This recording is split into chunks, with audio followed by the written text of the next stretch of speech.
You're listening to the Comic Crusaders Podcast. I am your host, Al Mega, CEO of Comic Crusaders and Undercover Capes.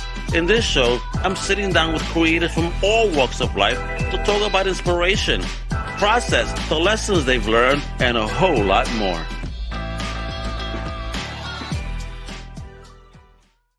What up, everybody? Welcome, one and all. This is a brand new Comic Crusaders Podcast from your boy, Al Mega. Thank you for tuning in. Today, we have an amazing person on air. I mean, you know how we do it. You know, yes, this is Comic Crusaders, but I've told you before, we're going to talk to everyone. And this individual, I had the pleasure of meeting him in person, not once, but twice at New York Comic Con. And you know, I wasn't even aware at first who he was when I met that first year. And then I started looking, I was like, oh my God, this dude is a kick-ass video game journalist. One of the best currently right for Times Guide. He's been in PC Mag, Laptop Mag, Geekdom.com. You know, he's the host of the Throwdown show on Twitch. He digs video games and comic books. That's how we connected. That's my big homie from the big NY, the one and only legend himself, Tony Polanco. Wepa, what up, bro? Que pasa, Al, man? So good to be here. Thank you for having me on. That was a hell of an intro. That was amazing, bro. Like, I feel amped up just hearing it, man. Yeah, let's do it, kid. That's what it's about, that energy, bro. Because that's the energy you brought to me when we met, bro. I knew your Comic Con at that press floor, bro. When we met each other, I was like, yo, what up? And you had this fantastic, you know, like Jim Taranko says with the psychomagnetism, we just floated to one another and say, yo, what up, homie? What we doing here? And it was just a blast to connect and meet. And just started to get to know who you were. And then when I started looking into it, I said, wow, you're so fully acclimated and big as a Latino. Like, thank you, bro. I'm so proud of you. As a Latino, I'm like, whoa, you're murdering things, bro. Yeah, man. Now, listen, and I'm pretty sure you feel the same way too. Like, you know, as Latinos, we got to be out there representing our people the right way. There's, you know, some people out there don't represent us the right way. It's like, listen, we're out here, we're trying to do our thing, and thankfully, there's a lot more of us coming up every day. So, you know, it was great. And like you say, when we first met, it was like instant. You know what I'm saying? Dominican, Puerto Rican, and we just clicked together. We're from the Caribe. We love pasteles and we love cuchifritos. Pernil, all that. You know, what is it? Oh my God! In the morning. Oh my God. El mango. Mango. Oh my God, yeah, bro. I can make good mango with a couple of slices of cheese and that egg with the soft egg. Muchacho. Yeah, that's love it. So Tony, I want people to understand who you are. So we say you're from New York, but you're born and raised New York. All right, so I was actually born in the Dominican Republic. Oh, same word, okay. Yeah, in the early '80s, right? And they came to New York in the late '80s, and I've been living in Queens ever since 1987. So, born in Dominican Republic, but lifelong New Yorker. So, how old were you when the family decided to scoop on over to NY? Yeah, I was 7. Okay, 7 years old. Bet. So, is that where you caught early influences on gaming and pop culture and whatnot? Was it in Santo Domingo, or was it when you finally hit the States? Yeah, it's kind of interesting. So obviously, like Santo Domingo, I knew about, I didn't know there were comic books, but I knew about the characters, right? They had the amazing, was it Spiderman and His Amazing Friends that were showing that in syndication on there. The Super Friends, right? They should show that. Those were my first introductions to those characters. And obviously they were like big everywhere. So like my mom was telling me that like some of the first words I said and wrote were like Batman, Wonder Woman, Superman, Spider-Man, Hombre Araña, right? So that was, how that was Mama, Papa, and Titi, apparently, right? Yeah, for real, bro. And then when I came to America, because the Dominican Republic, I didn't know I had no idea what a video game was at all, right? And then one day I was chilling with my dad. We were at his friend's bodega, right? And I see this is the way I described it as a kid, right? I see this big box with a television on it with some buttons and little characters running around. I'm like, what is this? And he's like, it's a video juego. I'm like, what's video game? What are you talking about? So he gives me a couple quarters. I'm like, what do you do? Like, just stick them into that red thing. You hit start. I'm like, okay. So I go to this box, put in the quarters, and it was instant. I just instantly knew how to figure it out. It was the first game I ever played in my life. What was it? Was Sega's Golden Axe, bro. Oh, what a game to play. Yeah, holy shit. And after that, I just became a lifelong gamer. My mom got me I need a system right now. Papi, can you buy this from him? Right? Yeah. I got a Nintendo, El Nintendo, as we used to call it. Nintendo. See? Yeah, got that. But everything's Nintendo. Even if it's Sega, Xbox, it's still Nintendo. Right, everything. I got the Genesis. Genesis, Game Boy, it was all Nintendo, as far as my mom was concerned. And that's how I started. But then, so it was pretty much those were and still to this day, my two primary loves: comic books, video games. All right. So talk about you finding, again, I always love these stories. So, you're a little kid, you found video games. How did you start connecting with other kids? Did you at all find kind of a tribe that connected, within this culture for you? And kind of, made you explore further? Yeah, I mean, back in those days, there was no internet. The internet did not exist, so it was just folks. me and my neighbors, right? That were in my block. Los vecinos, right? The cousins, lo primo. They had all their systems. Kids in school, you would go over to his houses and play. So our community was just whoever you could find, which is basically your family and your immediate neighborhood and your schoolmates. So that's how that all started. Before the internet. Then all my friends that I'm still actually friends with most of these people today. All gamers, and we eventually all found work in gaming in some respect, which is kind of interesting. Yeah. What the hell? Okay, let me ask you though: Are you old enough to remember the 42nd Street arcades? The real ones? I remember those. Yes. So did you spend any time in those as a kid? Not as much because my mom and dad weren't really like about traveling like that. That's la ciudad. Like they made it seem like it was so far. Like, dude, that's like a couple of stops. Yeah, exactly. So I went to them a couple of times, usually with cousins, to drive me up there or whatever. So like, because there was a lot of arcade stuff going on back then, right? Yeah, and we had two big arcades and then some small ones, but the two big arcades, I remember breaking night one time, my brother. Yeah. Me and my brother were going to go to Jersey. So, the next day, because my mom was there. My mom said, well, just go in the morning. So, and they left the day before. Muchacho, us kids, what are we going to do? Be devious. Yeah. So, yo, Mike, want to fucking break night? Let's go and play. Yo, we broke night at the arcade. Like, he was beating everybody's ass in Mortal Kombat. So yeah, man, that's how it was. Funny. You guys ever went to the Chinatown arcade? No, I didn't see. Yeah, afterwards. That I missed that because that actually came into play and got more popular after those two closed down on 40 Deuce. Yeah. Because I remember again growing up, 40 Deuce was it, and then I even saw a documentary that could attest to what I'm saying. When that spot had opened up, it was actually to homage those because it's like, yo, y'all taking this away from us. We had lost one. And those owners saw what was going on. Okay, so let's open up another spot. Were you aware of this video game history? Because I know about. I love my games, bro. I know. Like even if I didn't participate one-on-one, I know all about it. You heard those became legends. From people who went to every location and people came out of there. But with arcades, obviously, even though I didn't go to those arcades specifically, I was all about arcades because they were everywhere back then, right? Like in the early 90s, right? When I really got into video games. This is when Street Fighter 2 came out, blew up. So you had a Mortal Kombat cabinet, you had Street Fighter, you had all these cabinets in every bodega. Yes. And then obviously in Queens, we had a bunch of arcade places. There's this one place I don't even know if it's open anymore, but it was on Main Street in Northern Boulevard. A lot of arcades there. Me and my friends used to go there all the time. There's this place, Jib Lane's, a bowling alley. Go there after school, or even after school, like right near the school. Go to bodega. There's Street Fighter. Everybody's talking shit. Playing and stuff. So definitely had a lot of access. And then obviously back in the 90s, right? It was a combination because you also had the comic book boom, right? All the speculators coming in. So you would have arcades that were also comic book shops. So you play your arcade game, or you would have the comic book shop that had an arcade cabinet or two. I remember there's one place they used to have, it was a regular comic book store, but then they would have like cabinets of like Primal Rage or something. You know what I'm saying? Oh, I love that damn game. Hell yeah, son. Yeah. So talking to me. Spy Hunter, that's my shit. Oh, yeah, man, right there. So Virtua Fighter, Mortal Kombat. You know how many wasted quarters, bro? A lot, man. It wasn't wasted. Yeah, it's spent quarters. I call it spent because it was time. It wasn't wasted because it wasn't. You're absolutely right. It was because I had a blast. I remember back in Brooklyn where I grew up. In Kings Lynn, there was a little spot. It was that all the way in the back. It was this dark room, but they had like 15 cabinets. Yeah, assorted games. It's like, yo, you could you spend an afternoon in there, boy?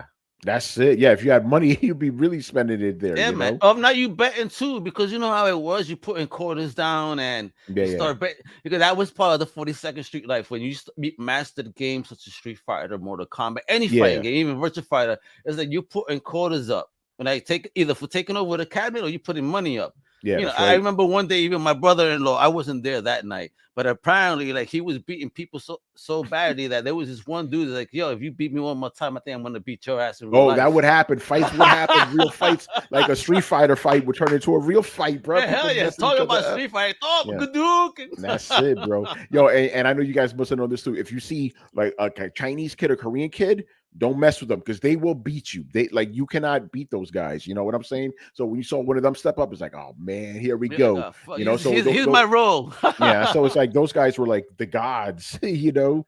Yeah, man, just talking about that brings me back. I love those days. Those were so cool. And there's no equivalent to that anymore at all. Absolutely not. You know? Absolutely not. Can I ask you that? Because obviously you Yeah. were living that life. Did you ever get into that competitive mode with anyone and ever Not- bet on not in- games? not in the arcades because I didn't want to fight anybody. Like, yo, He said, you nah. see it. I'm like, listen, I'd rather watch the fight because it would always happen, right?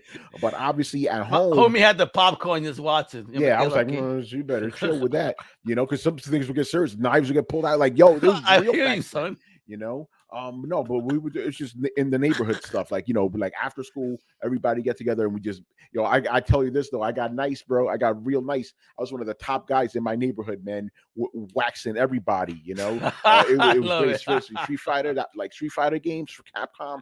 Those are my joints, bro. So we played all those. There was this one guy, his name is Chris.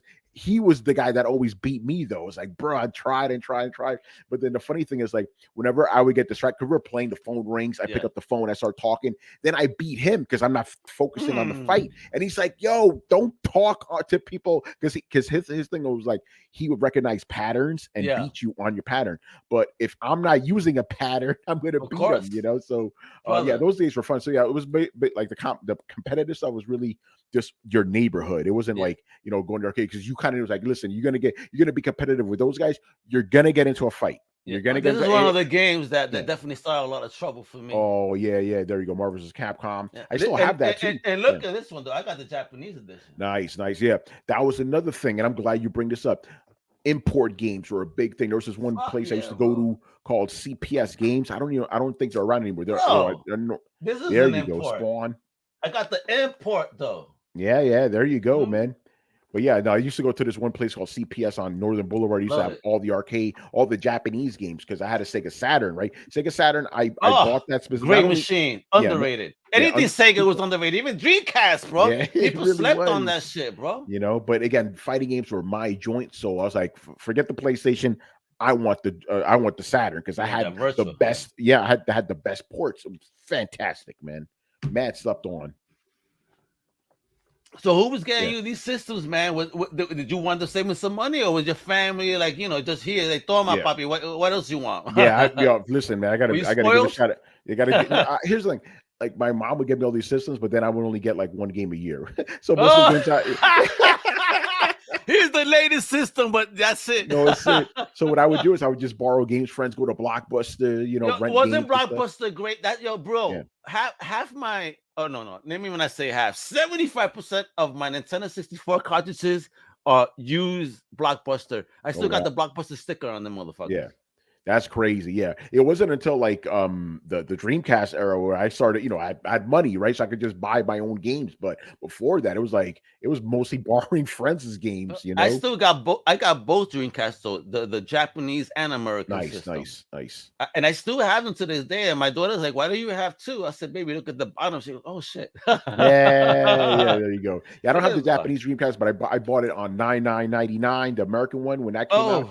Man, I skipped school because I just started college, right? I was like, yo, I'm not going to school that day, bro. This is Sega day. This is real right now because I had saved up money that entire summer leading up to it, right? That was a trip. I remember the first games I bought were Sonic Adventure. Obviously, I had to get Sonic Adventure. Yeah. And then because I was like, I need a fighting game. What is Soul Calibur? I'll get it, sure. Dude, Soul Calibur was the shit. Oh shit! Like, I got mine with House of the Dead, the Japanese one. Yeah. House of the Dead because I got it with the gun because I had this ill shop in Knickerbocker, Brooklyn. You know Knickerbocker, right? There was a little gaming store there, and I was always buying stuff. And when I saw that this Japanese, I said, "Cuánto?" It's like, yo, I'm not supposed to sell this, but oh my hell yeah, I'll get it. Yo, back then Yeah. I didn't care, but I was loving. I loved the culture. It was just so much Yeah, it was fun. great. It was great. N64. We had, and so my favorite WCW versus NWO.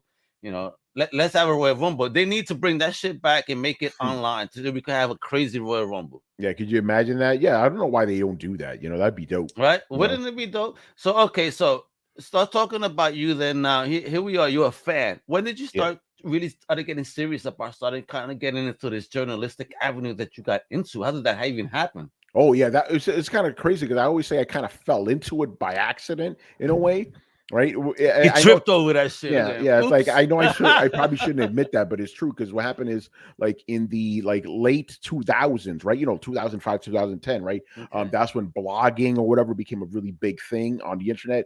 And my homeboy Emilio Lopez, who's currently a artist for DC Comics, right? He does colors for them. Him and Kari Randolph. If you've seen their covers before, right? Sure. So I've been friends with this guy since we're both about to be 42 years old. I've been friends with him since we were 13. Like, it was real. Wow! So you seen a homie grow up too in the business. And he's seen exactly. you. This is so great. Wow, you've been around a creative circle, muchacho. Yeah, it's funny because both me and him. I don't know how this happened, but remember Acclaim? Remember Acclaim? Oh yes, of course. So they were hiring people, and when we were 15, we both signed up to get hired. Yeah, it was real back then, man. I love it. I can tell you stories about Emilio. He's my co-host on Throwdown, my partner, kind of my best friend in the whole world. And like I remember just going back a little bit before I tell you about my journalist story, right? So what we would do is Mortal Kombat was hot, right? Especially Mortal Kombat 2 and 3. All the kids in school, they would sell the moves and shit, right? Like, selling moves. Yeah. So what we would do is to make ourselves differentiate ourselves, because he still draws, obviously. I used to draw too. He taught me a lot, but I kind of fell off of that. We would draw the characters and then list the moves next to them and then sell like 50 cents to the kids. I love it. You hear people, this is hustle, real hustle. Without doing drugs, you see, because there's another game is drugs, comics is drugs. Everything is a hustle. You could give people things that they need and want. Yeah, it's funny. This is a little bit of a personal story, but that's kind of how him and I got together. Because when I started junior high school, I had this one friend. I'm not gonna say his name. I had this one friend, and this kid was friends with Emilio since they were like toddlers, right? Okay. But this pamper friend, partners. Yeah, pamper partners. But the problem is, this friend, he started getting into drugs and bad other people, things. Okay. And I didn't want to deal with that. He and Emilio didn't, so then we kind of bonded with that because we don't really do that stuff, Yeah, but you see your friend destroying himself. You're not within that energy. You want to keep away from that. Good on you, kid. Yeah, we didn't want to. Like I like at a very early age when I saw my friends started getting into that stuff. You know how it is. We're minorities. We our cultures kind of get into that stuff. I was like, no, this not for me, man. This not good. But anyway, so around the late 2000s. He was like, "Hey, Tony, you play a lot of video games. You beat them really fast. You like to write. Why don't you start a blog?" I'm like, "That's stupid. I'm not going to do that," because I thought it was corny. People just writing on the internet, right? I was like, "That's not going to last." Stupid, right? And then he said, "I love it." And then, like, in the early 2010s. He goes, "Hey, you know what? I'm going to start a video game blog. You want to do it with me?" I'm like, "All right." I say it's not too bad when it's just two people. Then we both look stupid, right? So if I'm gonna get abochornado, por lo menos tengo un pana. Right? Yeah, exactly. So I started just writing some game reviews, right? I'm like, I kind of like this. This is dope, So we did this blog. It was called Cool Stuff, the blog, because we talked about everything, comic books, video games, everything, right? And then we brought on his cousin Adam. What year was this when you did this? Was we first started in 2010 October. Oh wow, OG. Dude. The day after that year's Comic-Con ended, that's when we started. Oh, OG in the game. Yeah, Love it. Yeah, that's a lot of years right now. Yeah, exactly. So yeah, I've been blogging, writing about games since then. So then what happened is just to go quickly through it. I did the blog for about a year and a half, and I liked it. And then there was this one website I used to follow called the Bit Bag, right, video game website. And the editor in chief, Torrance Davis, he was shutting it down. He was going to start a new site called STFU and Play. Yeah, shut the fuck up and play. It was called that, right? Yeah. And I'm like, yo, I got all these things I've written. I'm gonna submit, see what happens, you know. So Yeah. he looked at my samples. He's like, yo, this is really dope. Join me. And that's how I got into the video game industry independent. Like I started going to E3, getting game codes, writing games and all that. And I was like, wait a minute. So how did you feel? Had you ever gone to a gaming convention prior? No, never. The only experience I ever had was Comic Cons. That's it. That's all I've known. So so now that you're like getting acclimated into gaming, what was that first convention like for you? Because I know what mine's felt like.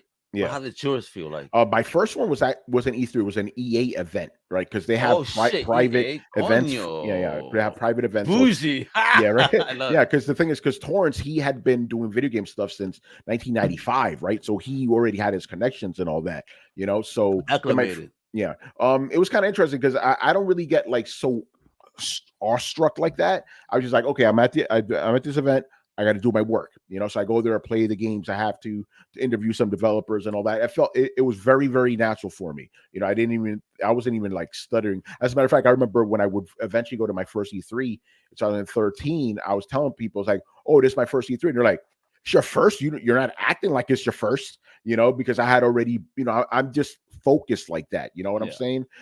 So it was, I got to think about it more after I finished it, because when I was there, I was just doing the work, but then realized I'm like, oh yeah, now I'm not just a blogger at home, right? I'm actually going to these places. I'm meeting people, meeting developers. Especially when you start going through the business cards you collected, I'm sure, right? And whatever swag they gave you go through this, it's just like, oh shit. Yeah, right? Yeah, no, it was definitely cool, you know, and that's obviously still going on till this day, man. And you know, eventually into that late 2015, my homie Jeffrey Wilson from PC Mag, he was like, yo, geek.com and PC Mag need some we need some news write-ups for the winter, right? And they were like, we'll pay you. I'm like, oh, I've never been paid for this, right? Paid writing. Yeah. Where you already know, man. You already know. And this was like right before I met you too, so I had already been a professional by then. Nice. So I started writing for them. It was just supposed to be for those 2 months, November and December, right? But then after that, 2016, PC Mag was like, hey, we like what you do. If you want to just ever pitch anything like big features, we got you. Cool. And then geek.com was like, yo, you want to just keep doing what you're doing, just more of it? I'm like, hell yeah. You know, so that's how I became not a full-timer, but like a full-time freelancer for geek.com. And I stayed all the way with them until the site closed down, you know, back in 2020. Shit. But luckily by then I had already been writing for PC Mag. So it was an easy switch, transition, you know? Yeah. So, and that's how I became. And then obviously, you know, last year, you know, because a lot of people during the whole coronavirus thing, they had like an epiphany. They were like, I need to do something with my life. I need to do something more. And that's when I was like, you know what, Tony, freelancing is good, but you need to apply for a real job, bro. Like you can't just be doing freelancing, you know, unstable. Even though, to be honest, during the Rona, as I call it, my job was actually pretty good. I was making a lot of money. You know? Yeah, but during the Rona, people were hungry for content. You know, no one could go out. Yeah, exactly. So I was like, let me just apply to some places. And Tom's guide was interested, and it was a very simple thing. I got in real fast, and now I'm currently full-time employee. I'm a computing writer. I'm a tech. I'm still doing games. Don't get me wrong. Yeah. But I'm a tech writer, and I review laptops, computers, tablets. Wait a minute. Yeah. So, are you educated, if you will, in this platform with technology? You got degrees or some shit on this? Oh, absolutely not. I just have experience. because I've been doing this for so long. You know what I'm saying? That's the thing. Well, what is it about tech then? Talk to me. What is it about tech, Tony, that just got you like hooked like a fish? Yeah, the thing is with tech, it was already an extension of video games, right? Video games are tech themselves. So if you want to be serious about video games, you got to understand at least some of the basic tech. And obviously, I'm a very technological based guy. I have right now I'm looking at you with 2 monitors. I got all this stuff. Like I've always been into tech. And then I love your mic, man. Good stuff. Dude, I've had this mic since the beginning, 2013, 2012. What am I talking about? And it lives to last. Look, that's called quality, folks. Quality. Yeah. Because my thing was like, because I started podcasting in 2012. And I'm like, if I'm going to be podcasting, I need to do this seriously. I can't be just using a web mic. But yeah, with technology. You're talking about that. You are on your 10-year anniversary of podcasting this year. Shit. Shit, you're right. That. Oh, yo, I didn't even think about that. Wow. Tony, you are on your 10-year anniversary. Yo, that's you bugged me in. Yo, congratulations, yeah. bro. Yo, I'm so proud of you. 10 years of podcasting in this I just space. realized, yo, in August, it's going to be 10 years. Yo, you need to do something big for August, bro. And if you need my help, I'm there for you because, bro, that as a Latino podcaster, that is a huge very few of us do that. The only one I could think of right now is our boy. Got to give respect to Danny Pena from Gamertag Radio. Oh, Danny Pena. Yeah, I know Danny Pena through Podfest. Mm-hmm. I don't know if you know about Podfest, Tony. I know about Podfest. That's how I met Danny, and like he became immediately a hero to me. Yeah, Danny, because a Latino in gaming, and like he is a Hall of Famer. Yes, as a podcaster, he is a Hall of Fame like winner. You know, like Danny. Yeah, I'm just keep it real. Me and Danny, because we're both Dominicans, we're mad tight. I talk to Danny every single day. That's my homie. And he taught me a lot. How did you meet Danny? E3. It's kind of funny how this works. I'll tell you a quick story about Danny. So I met him during my first E3. I had already known about Gamer Tiger Radio, where I knew about Danny, but it was kind of very cordial. You know, hey, how you doing? Whatever, right? I met him again the next year and the year after that, but it wasn't until like 2015 where I saw him at the pre-E3 press room, and I came up to him and I really introduced myself, and I told him, yeah, I'm Dominican and all that. When he heard that, it was a wrap. It was a wrap. You know, that's what we do. When we hear we Latino, hell yeah, bro. You know what? Now we meld it like glue. That's it. So no, Danny, that guy. Glue. Really exactly. Sticks. That dude is an inspiration. Is my brother. Love that guy. He, personally, he helped me out a lot. During the Rona, because he was in New York during that time, so I would hang out with him all the time. Wow. It was good just to see people and all that. But here's the thing: my current iteration of Throwdown, it will be. It's gonna be episode 400 in September, so that's gonna be 400. Yes, muchacho, yo, bro. You know what? Let me say this here. Maybe you're not aware because I didn't state it early on, but this is my 150th Comic Crusader podcast. So you are my 150th guest. That's awesome. And I started this on Undercover Capes, and I moved it over to Comic Crusaders because of some stuff. Because I'd rather do it on my baby. And like, yo, you're my 150. Yeah. Wow, bro, I'm proud of you, bro. I'm far away. I'll catch you'll get there. But here's the thing: you're a comic book guy, so you know this. You know that at every 50th issue, you have to, it's got to be something special, right? Or actually every 25 issues, 25, 50, 75, 100, 125, 150. So I'm even more honored. I'm even more honored to be on today. And you know what? Because this is special to me because, people don't see this, but, you're also a little bit more different than most people because you're also in a wheelchair. That's right. Yeah, I didn't even bring that up. That kind of shows you how unimportant it is. But it's unimportant, but I want people to just understand that, this is how I met him. And, you see him, right? This is why he Uber more makes me proud and impressed. Yeah. Because it's like, I see so many people in life that just don't do and try to come up with every excuse.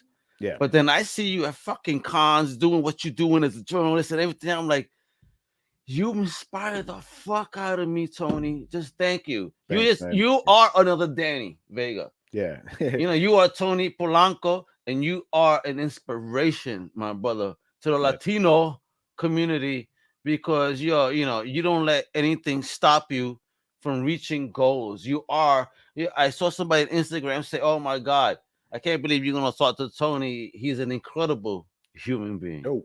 I was like, wow. But I mean, you know what? And I agree because your energy is just fire. But you got that whip out too. Yeah, you already know, man. Dominican, man. That's how we do, man. And that's my thing. I'll give you a quick little history on that, and I'll tell you my life motto. All right, because that's what happened in the early '80s, right? There was a epidemic of polio happening in the Dominican Republic, late '70s, early '80s, right? And me and I did have a twin brother, right? We went to go get vaccinated. That's where we caught it. Unfortunately, my brother passed away. I didn't know him, so I don't feel bad. I didn't know the guy, and that's why I ended up coming to America, right? Because my spine was kind of messed up, so I needed to get an operation in America. And then and originally we were just supposed to be here until I healed, go back to Dominican Republic. But then my mom saw, I was like, "Yo, life is way better for him in America." Right? So she's like, I'm keeping him here, and I've been here ever since. But that my general thing is like, I I still have my brain. I still have the life and spirit.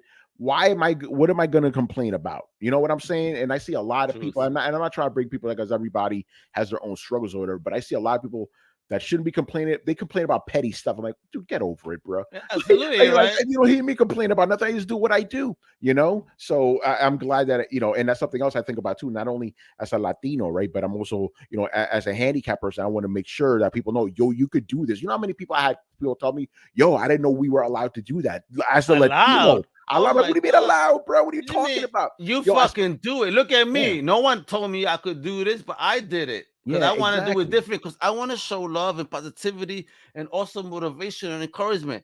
You know, through people like yourself, Tony. I mean, man, again, bro, you inspire the fuck out of me. Again, that's just real talk. Because you know, here I am. You know, and I want to reach your plateau. I want to be, you know, Omega, that big journalist, like Tony, bro. I want to get to you. No, that's great to hear, man. And I'm glad you say that because, you know, I am trying to be the best person I can. I fuck up sometimes. I'm human, you know what I'm saying? But I'm trying to, you know, be inspirational. And I learned this from when I went to PAX East in Boston, 2014, right? Because at that point, I had just, in my head, I'm just Tony Polanco, video game journalist. That's it. That's all I thought of myself as, right?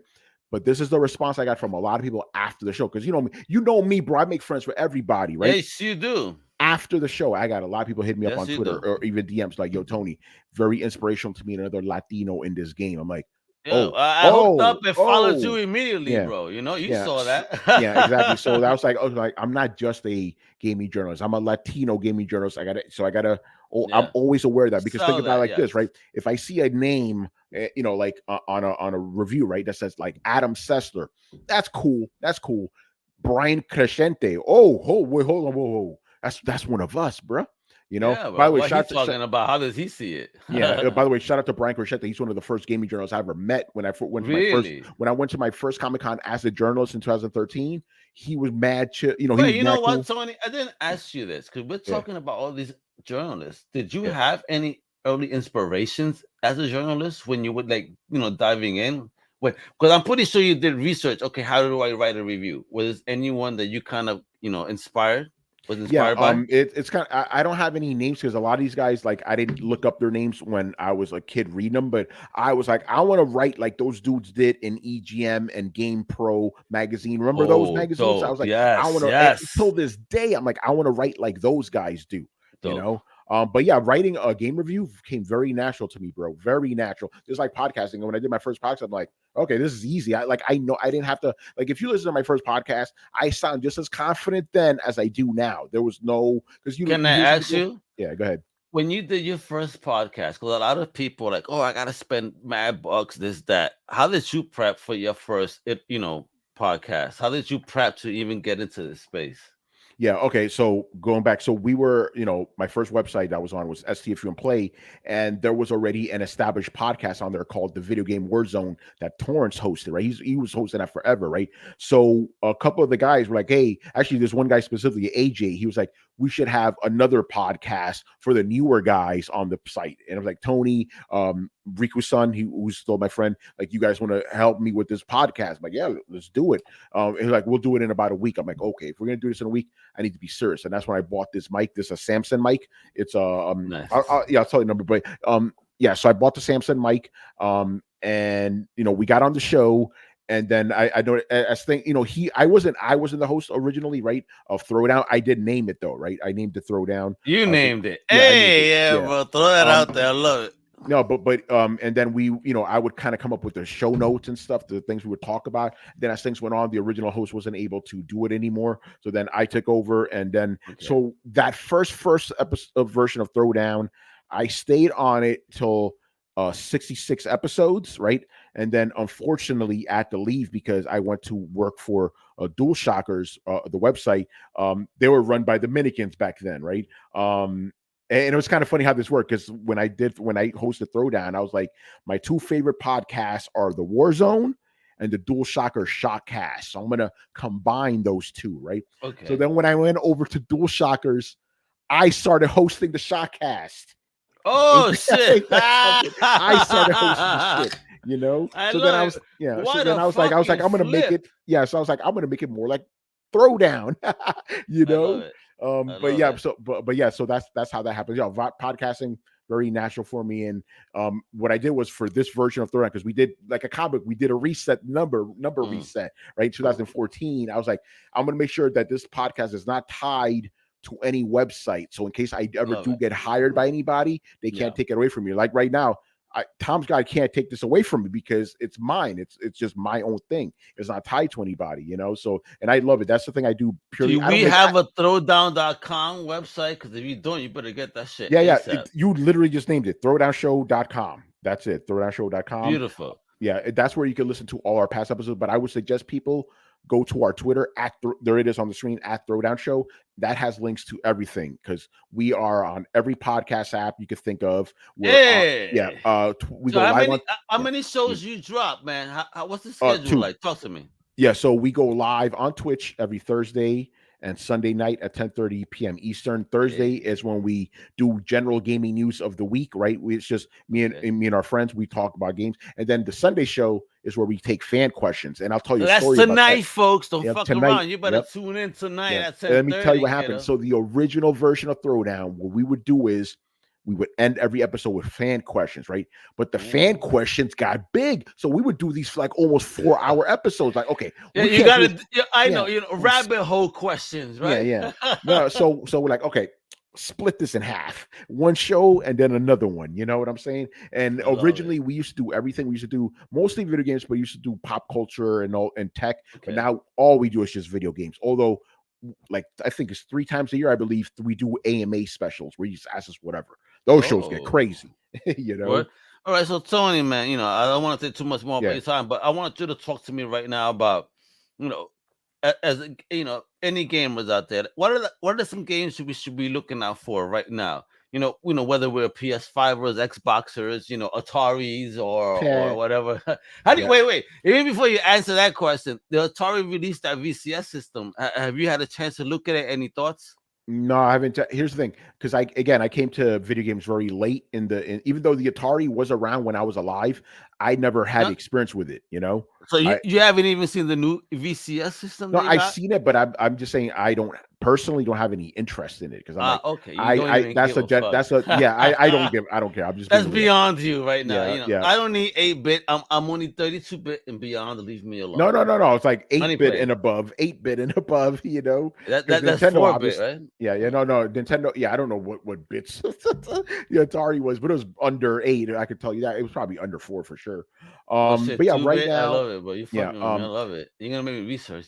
Yeah. As far as gaming goes, gaming is interesting right now because obviously we have the PS5 and Xbox Series X. They're the newest consoles, but at the moment, unfortunately, because of the semiconductor shortage, right, chip shortage, very hard to find these consoles. Very hard. Bro, not just consoles, even fucking everything. Graphics cards. Because here I'm shopping around for my daughter, and they're telling us you gotta get a 3060, but it's gonna cost you like this, and we on the, I've seen 2060 as a fair value, 1060 seems, everybody complains, 2060 seems to be a good median, because that 3060 is like pretty hot right now. Yeah, the RTX 30 cards right now, they're very different. As a matter of fact, what I ended up doing myself, they're going for almost a rack right now.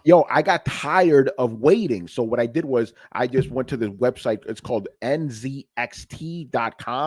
And I had a pre-built because they had 3080 Ti's. I'm like, okay, I'm just going to go that way. And thankfully, I only ended up paying $200 more for the card than it originally cost. It was, So, but it shows you how bad it is. But that's the stuff I deal with on a day-to-day basis when, for my regular job, like looking into these graphics cards. But yeah, when it comes to game right now, if you're lucky enough to have these systems, but here's the thing, even if you have a PS4 and Xbox, you're okay because most of these games are coming to these systems anyway, right? So right now, the games I would look out for are Horizon Forbidden West on PlayStation, PS4, PS5 that's coming. Right now, Xbox. The big thing with Xbox is Xbox Game Pass. You pay $15 a month, you get everything. But they got the Ultimate, right? That just came out. $15. They're trying to sell me on this shit. They try it out for $1.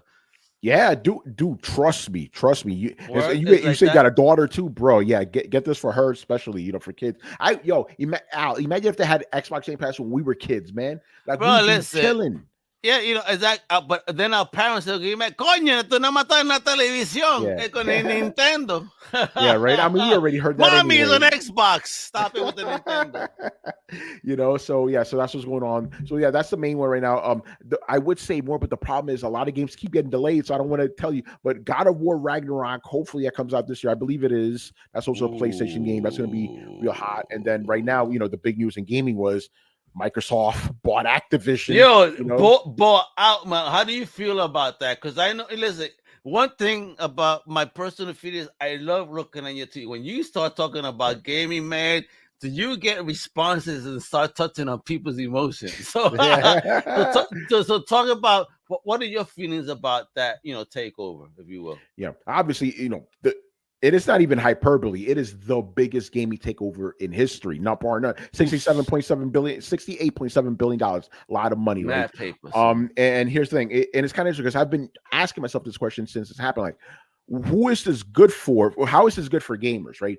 And it's definitely good for Xbox gamers because they're going to have Call of Duty, World of Warcraft, Overwatch. Wait, but didn't Call of Duty kind of try to say, we're going to try to stay PS exclusive? They are, but here's the thing, though, right? And this deal won't go through until next year, right? But I guarantee you this: they're going to keep them on PlayStation for now. That's what they say, right? Okay, but for a year. but think about it like this, right? If you're just a regular consumer, which one do you get? Call of Duty on PlayStation for $70, right? Or Call of Duty on Xbox for $15 a month.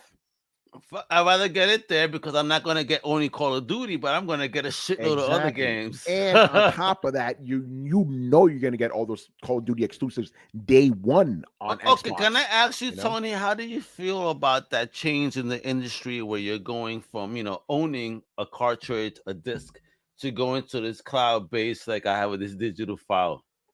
Yeah, I went all digital last generation. Are you confident in it? Do you feel that you really own that? No, I don't, but I don't care, to be honest. Here's the way I see it, right? It is so much easier to have a game just download than buy it. Here's the thing: when you buy a disc, that disc is only a transport to get the game onto your hard drive. It puts the entire game in there. Right? Now that we have hard drives. Remember, but I'm talking about because I started the PS4 generation buying games like I normally did. But when I realized, I'm like, wait, I'm just installing the entire game into a hard drive. Why am I bothering with this shit? Right? So then I stopped buying physical games. So I personally don't mind. It's more convenient. And my thing is, once I beat a game, I'm good. And I never was a person that resold my games anyway. So I don't have a problem with it. So you really, once you beat it, you're done. You don't care. I like to have the disc and just say, I beat this shit. And, I have it. Well, the thing is, the trophies tell you if you beat it or not. No, I'm just a collector. Yeah. My thing is, I know, but my thing is, I want companies to keep making physical games for guys like you. I don't want them to be taken away. But I'm saying, for me personally, I'm done. I'm done. Have you seen? I know there's some publishers. I mean, I keep getting press releases. People keep doing even games for Game Boy, if you will, Game Boy Color. Yeah. In New York, there's that shop on 6th Avenue that's done games for Dreamcast still. I know you know that shop. Of course, yeah. There's a company called Limited Run Games. They specialize in making physical versions of DLC for old systems too. Yeah, for old systems too. Yeah, they do it, man. So yeah, again, the collector's market for that it's going to change, obviously, but it's still going to be around because there's still a lot of people like you that want physical games, and I think we need that. But that's important. Yeah, but I mean, I see yourself behind you. Look at that shit. Goddamn, bro. All PS3 games. I stopped. Goddamn, word. Yeah. That's all PS3 only. Yeah, that's all PS3. Coño, bro. Yeah. Yeah, but with PS4, there's a couple PS4 games in there, but it's like, why am I bothering? Like, why am I doing this? And now obviously we're getting into game streaming. A lot of companies into that. Xbox Game Pass, if you have the ultimate version, you can do streaming. It's great. xCloud is fantastic. So you think that I should go that avenue then with that? Because I got that email, I was looking at it, and I was like, I feel like it, but I'm still a little bit unsure. I'm still on the Xbox One. I got the X. The S. Oh, matter of fact, the X is a good system, by the way. So you're good with that. But I would suggest getting Xbox game. It was at $15 for Ultimate Xbox Game Pass. Get that, and then you're going to be able to play Halo Infinite, even though you could play it right now. Better looking through streaming because I love that you said Halo. Yeah, man. Halo Infinite. How do you feel about that new Amazon show popping up about Halo? Are Yeah, you I aware don't. of it? I'm aware of it. I don't really Don't care. care. Yeah, So I don't really you're care. not into TV medium. You just that gamer to Um, the core or what? Talk to yeah, me. like I'll dabble in TV once in a while, but like I feel TV has just for me the quality has just gone down. So like because I keep watching these shows, right? I was like, this is terrible. The thing that broke What disappointed you? Tell me. the thing that killed it for me finally after a bunch of years of going, this is terrible. Star Trek Discovery. I'm like, okay, Oh, why am I doing bendito. this to myself? This is I love Star Trek. It's my favorite like franchise, right? They terrible show, You terrible know what? show. He got so mad he actually stood up on that Yeah, motherfucker exactly. like I you did, bro. I bastard. was serious, man. But yeah, and the thing is, I don't like being committed to like an entire season or two. I'm like, I don't want, I can't do this. Okay. And you know what else broke the camel's back too? The CW show. I used to watch all those superhero I shows, get right? it. And the quality just went down and down and down. I'm like, I'm not doing It this got no more. too emo, Yeah. too Yeah, yeah. too political. If you want Yeah, it me, did. I was like, you know. I can't do. I want to have fun. I don't want to be Yeah, told yeah, all this yeah, stuff. but listen, You know? we live in the news as it is. Yeah, Please yeah, give us something that entertains us. This is what I yeah, love about the HBO Max shows. yeah. They stay away from that.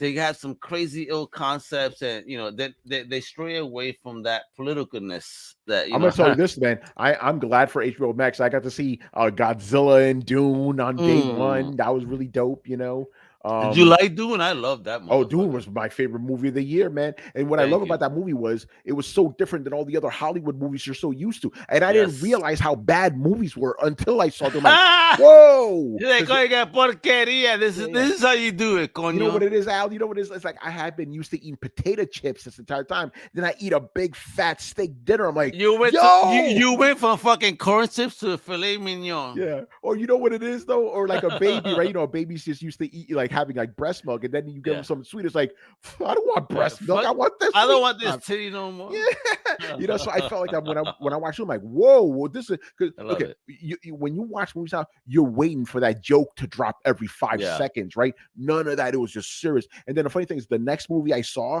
after that was Shang-Chi. I'm like, okay, this is exactly why I don't like modern movies. It was just bad. I didn't like that at all. You Like, didn't like, no. did you see Eternals? That was basura. That was Ah. terrible.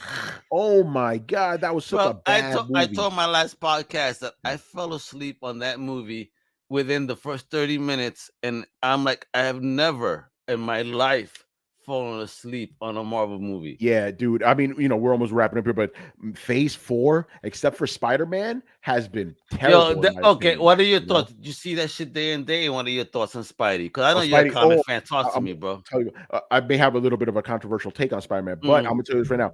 So I saw Spider-Man the day before. It was a couple of days before it actually came out to worldwide. At a screening in Manhattan. My friend Emilio invited me because oh my god, I forget the homeboy's name, but it was like this guy's a very big prominent person in the Puerto Rican community, right? And he invited a bunch of Latinos to see Spider-Man. And he had a fucking dance for us, some Puerto Rican people doing a dance thing for us. It was so dope. Spidey was dancing some salsa and merengue. Yeah, it was dope. It was great. Yeah. Because his son was dressed as Spider-Man. He was dancing and shit. It was dope. So, but the thing is, and I'll say this, Spider-Man No Way Home was a very good movie. My problem was I felt it relied too much on nostalgia. I'm like, okay, so all right, but why is I hate when let me stop you there. I hate when people say fan service.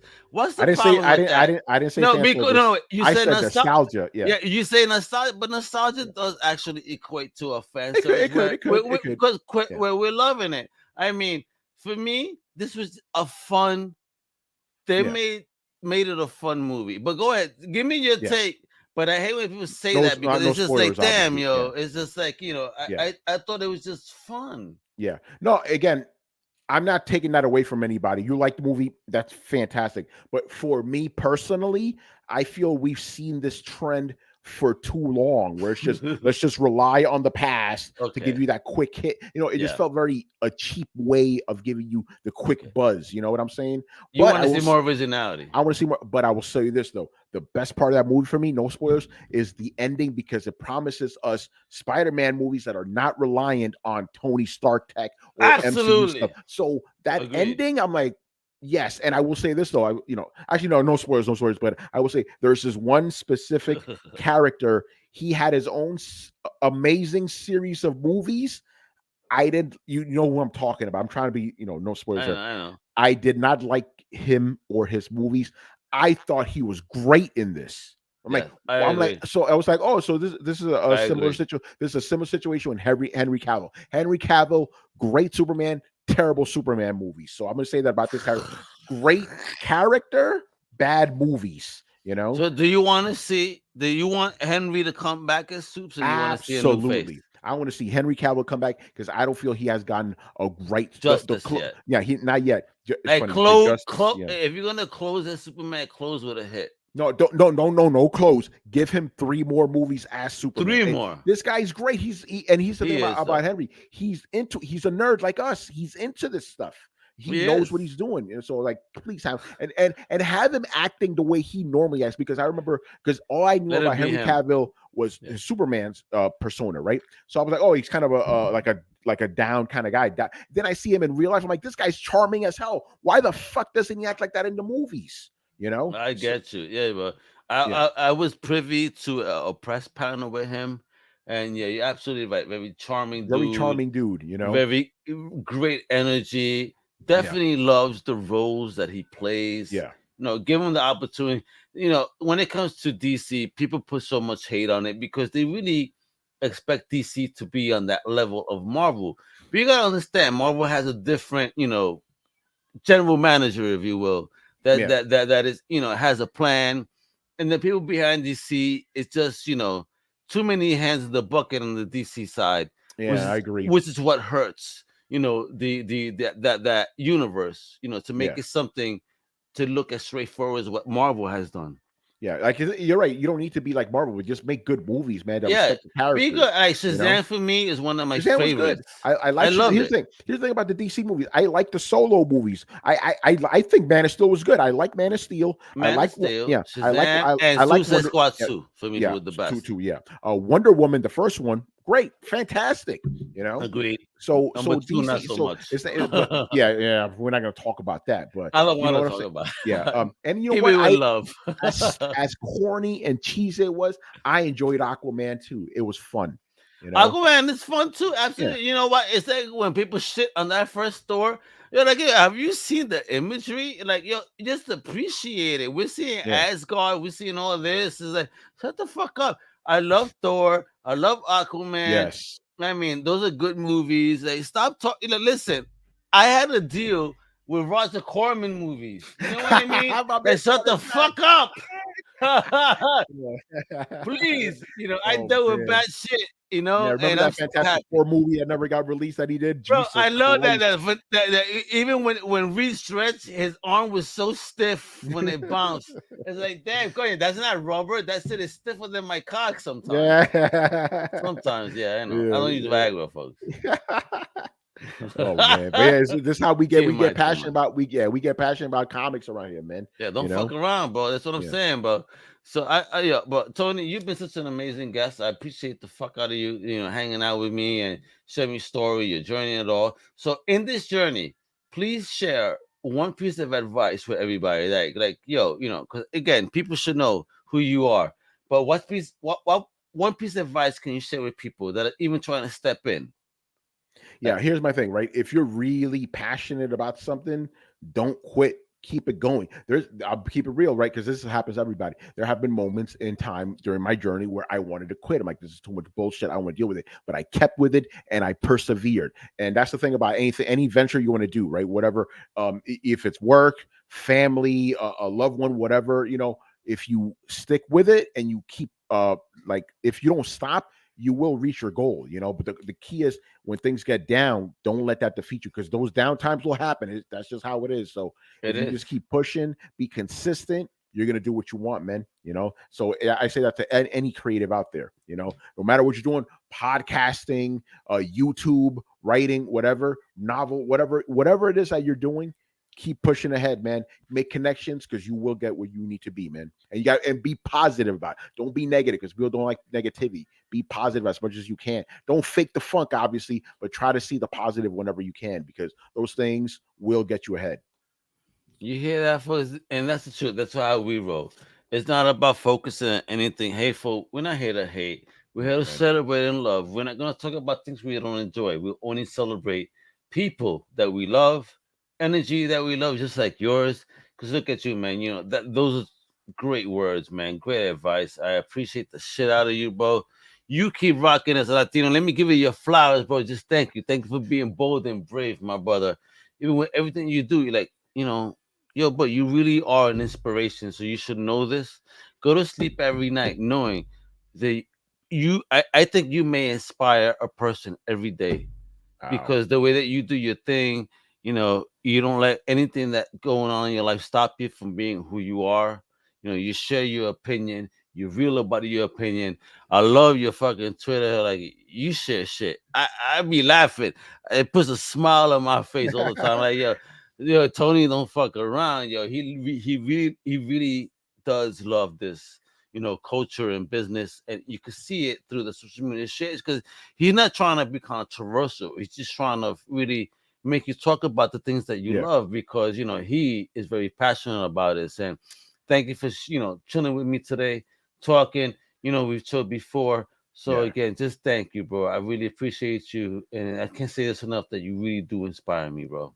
Yeah, no, thanks for having me on, man. It was so great to see you, and I'm very happy to hear that. Again, that's what I'm not saying I do it like think about it all the time, but yes, I am trying to show like, yo, I could do this, we could do this, you could do it too. You know what I'm saying? Because it's not just about me. It's like I am here for everybody. I'm trying to do this journey, and that's the thing I loved about what I've been doing. I get to meet great people like you. You inspire me too, bro. Just seeing the passion, the hard work. Like, yeah, that's what I'm talking about. Like seeing that level of energy lets me know I need to keep doing what I do. Yeah, man, my intro got you fired up. You're about to get up and shit. You know what I mean? It, bro. Let's go.